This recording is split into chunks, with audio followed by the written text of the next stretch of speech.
ಇನ್ನು ಎರಡನೇ ಸುದ್ದಿ ನಾವು ನೋಡ್ತಾ ಇದ್ದೀವಿ, ನಿಮಗೆ ತೋರಿಸ್ತಾ ಇದ್ದೀವಿ. ವಿದೇಶಕ್ಕೆ ಯಾರ್ಯಾರು ಹಾರ್ತಾರೆ ರಾಜಕಾರಣಿಗಳಂತ, ಹೋಗಬೇಕೋ ಬೇಡವೋ, ಅವ್ರ ಸ್ವಂತ ದುಡ್ಡಲ್ಲಿ ಅವ್ರು ಹೋಗ್ತಾರೆ ಬಿಡಿ, ಏನು ಕಷ್ಟ ಏನು ನಷ್ಟ. ಇದು ನಮ್ಮ ಇಲಾಖೆಯಿಂದ ಹೋಗ್ತಿರೋದು. ಅಲ್ಲಿ ಹೈನುಗಾರಿಕೆಯಲ್ಲಿ ದೇಶ ಬಹಳ ಮುಂದುವರೆದಿದೆ. ಅದಕ್ಕೋಸ್ಕರ ಏನು ಅಂದರೆ ನಾವು ಅಲ್ಲಿ ಅಧ್ಯಯನಕ್ಕೆ ಹೋಗ್ತಾ ಇದ್ದೀವಿ. ಇಲ್ಲ ಇಲಾಖೆಗೂ ಅದಕ್ಕೂ ಸಂಬಂಧ ಇಲ್ಲ, ನಮ್ಮ ಇಲಾಖೆಯಿಂದ ಯಾರೂ ಕಳಿಸ್ತಾ ಇಲ್ಲ. ಇಲ್ಲ ನಾವು ಹೋಗ್ತಾ ಇದ್ದೀವಿ, ಫ್ಯಾಮಿಲಿ ಸಹಿತವಾಗಿ ಹೋಗ್ತಾ ಇದ್ದೀವಿ. ಫೆಬ್ರವರಿ 17ನೇ ತಾರೀಕಿನಿಂದ ಮಾರ್ಚ್ 1ನೇ ತಾರೀಕು ತನಕ ಟೂರ್.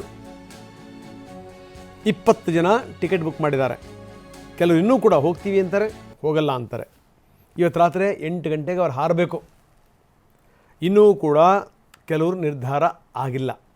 ಹಿಟ್ನಾಳ ಹೇಳಿದರು ನಾನು ಹೋಗಲ್ಲ ಅಂತ, ಆಮೇಲೆ ಹೋಗ್ತೀವಿ ಅಂತಂತಂದರು. ಇನ್ನೂ ಕೂಡ ಅವ್ರದಿನ್ನೂ ಕನ್ಫರ್ಮ್ ಆಗಿಲ್ಲ. ಟಿಕೆಟ್ ಅಂತೂ ಬುಕ್ ಆಗಿದೆ. ಯಾರ್ಯಾರು ಹೋಗ್ತಾ ಇದ್ದಾರೆ ನಾವು ತೋರಿಸ್ತಾ ಇದ್ದೀವಿ. ಸ್ಕ್ರೀನ್ ಎಡಭಾಗದಲ್ಲಿ ನಾವು ನೋಡ್ತಾ ಇದ್ದೀವಿ. ಹಂಪನಗೌಡ ಬಾದರ್ಲಿ, ಜೊತೆಗೇನು ಅಂದರೆ ದೇವೇಂದ್ರಪ್ಪ, ಈ ಎಲ್ಲ ಶಾಸಕರ ಹೆಸರುಗಳನ್ನು ಕೂಡ ಆ ಫೋಟೋವನ್ನು ಕೂಡ ನಾವು ತೋರಿಸ್ತಾ ಇದ್ದೀವಿ.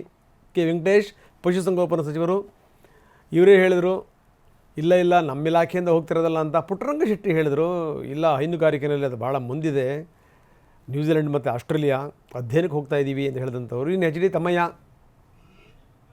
ಯಾರ್ಯಾರು ಹೋಗ್ತಾ ಇದ್ದಾರೆ ನಾವು ತೋರಿಸ್ತಾ ಇದ್ದೀವಿ. ಇನ್ನು ಕೆಲವರು ಕನ್ಫರ್ಮ್ ಆಗಿಲ್ಲ. ಒಂದು 20 ರಿಂದ 25 ಜನ ಹೋಗ್ಬೋದು ಅಂತ ಹೇಳಲಾಗ್ತಾ ಇದೆ.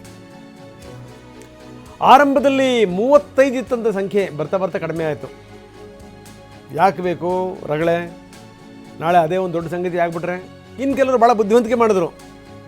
ಬರೀ ಹೋಗೋ ಟಿಕೆಟ್ ಮಾತ್ರ ಬುಕ್ ಮಾಡಿದ್ರು, ವೀಸಾ ಸಿಗಲಿಲ್ಲ. ಇನ್ನು ಕೆಲವರು ಇನ್ನೂ ಬುದ್ಧಿವಂತಿಕೆ ಮಾಡಿದ್ರು. ಹೌದು ಸ್ವಾಮಿ ನಾವು ಹೋಗ್ತಾ ಇದ್ದೀವಿ, ನಾವು ವಿತ್ ಫ್ಯಾಮಿಲಿ ಹೋಗ್ತಾ ಇದ್ದೀವಿ, ಯಾರೂ ಕೂಡ ಅಬ್ಜೆಕ್ಷನ್ ಮಾಡೋಂಗಿಲ್ಲ. ಕುಟುಂಬ ಸಹಿತವಾಗಿ ಹೋಗ್ತೀವಿ ಅಂತಂದರೆ ಯಾರು ಅಬ್ಜೆಕ್ಷನ್ ಮಾಡ್ತಾರೆ? ನೋ.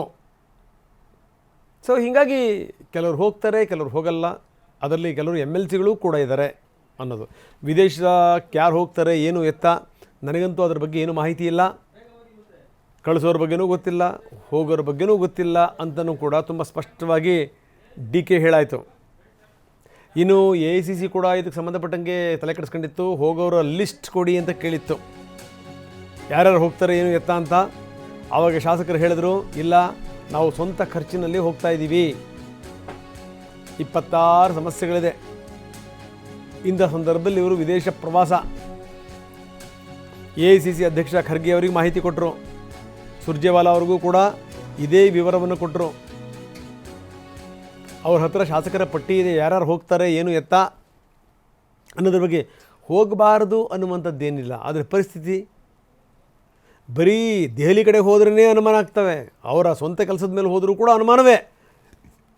ಅಂಥದ್ರಲ್ಲಿ ಈ ರೀತಿ ಹಿಂಡು ದಂಡು ಕಟ್ಕೊಂಡು ನಾವು ಹೋಗ್ತೀವಿ ಅನ್ನೋದಿದೆಯಲ್ಲ, ಅದು ಇನ್ನಷ್ಟು ಅನುಮಾನಗಳನ್ನು ಜಾಸ್ತಿ ಮಾಡುತ್ತೆ.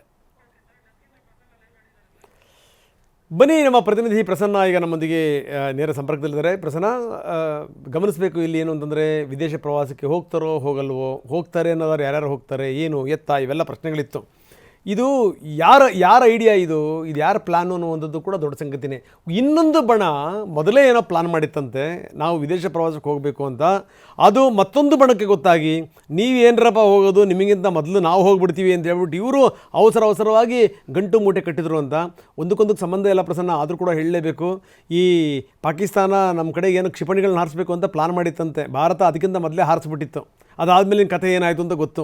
ಬಹುಶಃ ಏನು ಅಂತಂದರೆ ರಾಜಕಾರಣದ ಯುದ್ಧದಲ್ಲಿ ಇವೆಲ್ಲವೂ ಕೂಡ ಆಗಿಬಿಡ್ತವೆ. ಬೇರೆ ಯಾರ್ಯಾರೋ ಪ್ಲಾನ್ ಇನ್ಯಾರೋ ಇಂಪ್ಲಿಮೆಂಟ್ ಮಾಡಿಬಿಡ್ತಾರೆ. ಏನಾಗ್ಬೋದು, ಫೈನಲಿ 2 ಜನ ಹೋಗ್ತಾರೆ ಇವತ್ತು. ರಂಗನಾಥ್, ಇದೇ ಒಂದು ಕುತೂಹಲ ಇದೀಗ ಎಲ್ಲರಲ್ಲೂ ಕೂಡ ಮನೆ ಮಾಡಿದೆ. ಈಗ ಸದ್ಯಕ್ಕೆ ಲೀಸ್ಟ್ ಆಗಿರೋರ ಪೈಕಿ 22 ಮಂದಿ ಶಾಸಕರು, MLCಗಳು ಸೇರಿದಂತೆ 22 ಜನರ ಹೆಸರು ನಮ್ಮ ಕೈಗೆ ಸಿಕ್ಕಿದೆ. 22 ಜನರ ಟಿಕೆಟ್ ಕೂಡ ಬುಕ್ ಆಗಿದೆ, ವೀಸಾ ರೆಡಿ ಇದೆ, ಬ್ಯಾಗ್ ಕೂಡ ಪ್ಯಾಕ್ ಆಗೋಗಿದೆ. ಆದರೆ ಅದರಲ್ಲಿ ಎಷ್ಟು ಜನ ವಿಮಾನ ಹತ್ತುತ್ತಾರೆ ಹತ್ತಲ್ಲ ಅನ್ನುವಂಥದ್ದು ಬಹಳ ಕುತೂಹಲವನ್ನು ಮೂಡಿಸ್ತಾ ಇದೆ. ಯಾಕೆಂದರೆ ಕಾಂಗ್ರೆಸ್ ಶಾಸಕರ ಈ ವಿದೇಶ ಪ್ರವಾಸ ಬಹಳ ದೊಡ್ಡ ಮಟ್ಟಿಗಿನ ಗೊಂದಲದ ಗೂಡಾಗಿ ಪರಿಣಮಿಸಿದೆ. ಕೆಲವು ಶಾಸಕರು ಹೇಳ್ತಾ ಇರುವಂಥದ್ದು ಇದು ವೈಯಕ್ತಿಕ ಪ್ರವಾಸ ಅಂತ. ವೈಯಕ್ತಿಕ ಪ್ರವಾಸಕ್ಕೆ ಖಂಡಿತವಾಗ್ಲೂ ಕೂಡ ಯಾರ ಆಕ್ಷೇಪಣೆ ಕೂಡ ಇಲ್ಲ. ಆದರೆ ಕ್ಷೇತ್ರದ ಜನ ಏನು ಮಾಡಬೇಕು? ಇನ್ನು 10-11 ದಿನಗಳ ಕಾಲ ಕ್ಷೇತ್ರದಲ್ಲಿ ಏನೂ ನಡೆಯೋದೇ ಇಲ್ವಾ? ಜನರಿಗೆ ಸಮಸ್ಯೆಗಳೇ ಬರೋದಿಲ್ವಾ? ಜನ ಸಮಸ್ಯೆ ಬಂದರೆ ಇವ್ರನ್ನ ಹುಡ್ಕೊಂಡು ಆಸ್ಟ್ರೇಲಿಯಾಗೋ ನ್ಯೂಜಿಲೆಂಡ್ಗೋ ಹುಡ್ಕೊಂಡು ಬರಬೇಕಾ? ಈ ರೀತಿಯ ಪ್ರಶ್ನೆಗಳಿದ್ದಾವೆ. ಹೀಗಾಗಿ ವೈಯಕ್ತಿಕ ಪ್ರವಾಸ ಅನ್ನುವಂಥ ನೆಪದಲ್ಲಿ ಕೆಲವು ಶಾಸಕರು ಹೋಗ್ತಿದ್ದಾರೆ. ಇನ್ನೊಂದಷ್ಟು ಜನಕ್ಕೆ ನಮ್ಮನ್ನು ಕರ್ಕೊಂಡು ಹೋಗ್ತಿರೋದು ಇನ್ನೊಬ್ಬ ಯಾವುದೋ ಸಚಿವರು ಅನ್ನುವಂಥ ತಲೆಯಲ್ಲಿದೆ.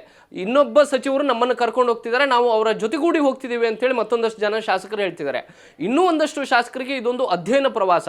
ಅವರು ಆಸ್ಟ್ರೇಲಿಯಾ ಮತ್ತು ನ್ಯೂಜಿಲೆಂಡ್ಗೆ ಹೋಗಿ ಬಹುದೊಡ್ಡ ಅಧ್ಯಯನವನ್ನು ಮಾಡಿ ವಾಪಸ್ ಬಂದು ಅದನ್ನು ಕರ್ನಾಟಕದಲ್ಲಿ ತಮ್ಮ ಕ್ಷೇತ್ರದಲ್ಲಿ ಅದನ್ನು ಅಳವಡಿಸ್ಕೊಳ್ಳೋದಕ್ಕೆ ಬಹಳ ಹುಮ್ಮಸ್ಸಲ್ಲಿ ಇದ್ದಾರೆ.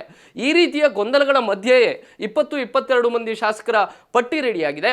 ಅದರಲ್ಲಿ ಒಂದಷ್ಟು ಶಾಸಕರು ಇಂಥ ಪರಿಸ್ಥಿತಿಯಲ್ಲಿ ನಾವು ಹೋಗೋದು ಸೂಕ್ತ ಅಲ್ಲ ಅನ್ನುವಂಥ ರೀತಿಯಲ್ಲಿ ಯೋಚನೆಯನ್ನು ಮಾಡ್ತಾ ಇದ್ದಾರೆ.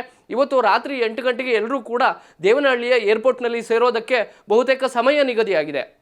ಅದಾದ ಬಳಿಕ ಎಷ್ಟು ಜನ ಬರ್ತಾರೆ ಅನ್ನುವಂಥದ್ದು ಇನ್ನೂ ಕೂಡ ಹಾಗೆ ಪ್ರಶ್ನೆಯಾಗಿ ಉಳ್ಕೊಂಡಿದೆ. ಇದೆಲ್ಲ ಗೊಂದಲಗಳು ಜೋರಾಗಿ ನಡೀತಾ ಇರುವಂತಹ ಸಂದರ್ಭದಲ್ಲಿಯೇ ರಾಜ್ಯ ಕಾಂಗ್ರೆಸ್ ಉಸ್ತುವಾರಿ ರಣದೀಪ್ ಸಿಂಗ್ ಸುರ್ಜೇವಾಲಾ ಅವರಿಗೆ ಮಾಹಿತಿ ಕೊಡುವಂಥ ಕೆಲಸ ಪಕ್ಷದ ಕಡೆಯಿಂದ ಆಗಿದೆ. ಎಐಸಿಸಿ ಅಧ್ಯಕ್ಷ ಮಲ್ಲಿಕಾರ್ಜುನ್ ಖರ್ಗೆ ಅವರು ಕೂಡ ಇಂತಿಂಥ ಶಾಸಕರು ಪ್ರವಾಸ ಹೋಗ್ತಿದ್ದಾರೆ, ಇಂತಿಂಥ ಕಾರಣಕ್ಕೆ ಹೋಗ್ತಿದ್ದಾರೆ ಅನ್ನುವಂಥ ಮಾಹಿತಿ ಕೊಡುವಂಥ ಕೆಲಸ ಕೂಡ ಒಂದಷ್ಟು ನಾಯಕರ ಕಡೆಯಿಂದ ಆಗಿದೆ. ಎಐಸಿಸಿ ಅಧ್ಯಕ್ಷ ಮಲ್ಲಿಕಾರ್ಜುನ್ ಖರ್ಗೆ, ಸುರ್ಜೇವಾಲಾ ಇವರಿಗೆ ಮಾಹಿತಿ ಹೋದರೂ ಕೂಡ ಸದ್ಯಕ್ಕೆ ಈ ವಿದೇಶ ಪ್ರವಾಸಕ್ಕೆ ಬ್ರೇಕ್ ಹಾಕುವಂಥ ಪ್ರಯತ್ನಗಳನ್ನ ತೆರೆಮರೆಯಲ್ಲಿ ಮಾಡಿದ್ರು. ಅದರ ಹೊರತುಪಡಿಸಿ ನೇರವಾಗಿ ಬ್ರೇಕ್ ಹಾಕುವಂತ ಕೆಲಸ ಇನ್ನೂ ಕೂಡ ಆಗಿಲ್ಲ. ಇದೀಗ ವೈಯಕ್ತಿಕ ಪ್ರವಾಸ ಅಂತ ಹೇಳ್ಕೊಳ್ತಾ ಇರುವಂತಹ ಶಾಸಕರು ಬಹುತೇಕ ಇನ್ನು ಮುಂದೆ ವೈಯಕ್ತಿಕ ಕಾರಣಕ್ಕೋಸ್ಕರ ವಾರದ ರಜೆಯನ್ನು ಕೂಡ ಸರ್ಕಾರದಿಂದ ಪಡೆಯೋದು ಸೂಕ್ತ ಅಂತ ಅನ್ಸುತ್ತೆ. ಯಾಕೆಂದ್ರೆ ಅವರಿಗೆ ಜನರಿಗಿಂತ ಕ್ಷೇತ್ರಕ್ಕಿಂತ 20-22 ಕ್ಷೇತ್ರದಲ್ಲಿ ಇನ್ನು 10-11 ಜನ ಇರೋದಿಲ್ಲ ಅನ್ನೋದಾದ್ರೆ, ಅವರ ಜನರ ಸಮಸ್ಯೆಗಳಿಗೆ ಅವರು ಸ್ಪಂದಿಸೋದಕ್ಕೆ ಅವರು ಅಲಭ್ಯರು ಅನ್ನೋದಾದ್ರೆ, ಇನ್ನು ಅವರು ವಾರದ ರಜೆಯನ್ನು ತೆಗೆದುಕೊಂಡು ವೈಯಕ್ತಿಕ ಸಮಯವನ್ನು ಮೀಸಲಿಡೋದು ಒಳ್ಳೇದು ಅಂತ ಅನ್ಸುತ್ತೆ. ಇದರ ಮಧ್ಯೆ ಇದೀಗ ಇವತ್ತು ರಾತ್ರಿಯ ಪ್ರವಾಸಕ್ಕೆ ಎಷ್ಟು ಜನ ಬರ್ತಾರೆ ಬರಲ್ಲ ಅನ್ನುವಂಥದ್ದು ದೊಡ್ಡ ಪ್ರಶ್ನೆಯಾಗಿ ಕಾಡ್ತಾ ಇದೆ ರಂಗನಾಥ್. ಎಸ್, ಧನ್ಯವಾದ ತಮ್ಮೆಲ್ಲ ಮಾಹಿತಿಗೆ. ಕರೆಕ್ಟ್, ನಮ್ಮ ಪ್ರತಿನಿಧಿ ಹೇಳ್ತಾ ಇದ್ರು ಇದರ ಮುಂದಿನ ಪರಿಣಾಮಗಳನ್ನ ದಟ್ ಇಸ್ ವೆರಿ ಇಂಪಾರ್ಟೆಂಟ್. ಇದು ಯಾರ ಪ್ಲಾನು, ಯಾರು ಎತ್ತ, ಯಾರು ಇಂಪ್ಲಿಮೆಂಟ್ ಮಾಡಿದ್ರು, ಜೊತೆಗೆ ಇದರ ಪರಿಣಾಮಗಳು ಏನೇನಾಗ್ಬೋದು, ಯಾರು ಹೋಗ್ತಾರೆ ಯಾರು ಹೋಗಲ್ಲ, ಇದು